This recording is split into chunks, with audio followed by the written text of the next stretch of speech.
বিশ্বকাপ থেকে বিদায় কিলিয়ান এমবাপ্পের ফ্রান্সের। হ্যাঁ, ফরাসিদের কাঁদিয়ে বিশ্বকাপের মেগা ফাইনালে পৌঁছে গেল লামিন ইয়ামালদের অপ্রতিরোধ্য স্পেন। হাই ভোল্টেজ এই সেমিফাইনালে শুরু থেকেই মাঠে চলল স্প্যানিশ আর্মাডার তাণ্ডব। যারা ভেবেছিলেন ফ্রান্স সহজেই জিতবে, তাদের মুখে কুলুপ এঁটে দিয়ে ম্যাচের লাগাম শুরুতেই নিজেদের হাতে তুলে নেয় স্পেন। ম্যাচের মোড় ঘুরিয়ে দেওয়া সেই রোমাঞ্চকর মুহূর্ত। দুর্দান্ত ড্রিবলিংয়ে ডি বক্সে ঝড় তুললেন ইয়ামাল। ফরাসি ডিফেন্ডাররা তাকে ফাউল করতেই বেজে উঠল রেফারির পেনাল্টির বাঁশি। আর স্পট কিক থেকে কোনো ভুলই করলেন না মিকেল ওয়ারজাবাল। বুলেট গতিতে শটে বল জালে জড়িয়ে স্পেনকে এনে দিলেন 1-0 গোলের উড়ন্ত সূচনা। পিছিয়ে পড়ে ম্যাচে ফিরতে মরিয়া হয়ে ওঠে এমবাপ্পের ফ্রান্স।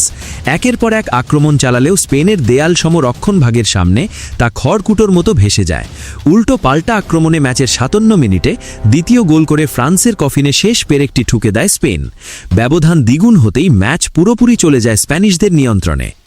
শেষ বাঁশি বাজতেই উল্লাসে ফেটে পড়ে স্প্যানিশ শিবির। শক্তিশালী ফ্রান্সকে বিদায় করে ফাইনালের টিকিট এখন স্পেনের পকেটে। কিন্তু আসল প্রশ্ন তো এখন, ফুটবল বিশ্বকে বুড়ো আঙুল দেখিয়ে লামিন ইয়ামালরা কি পারবে সোনালি ট্রফিটা ঘরে তুলতে? কি মনে হয় আপনাদের?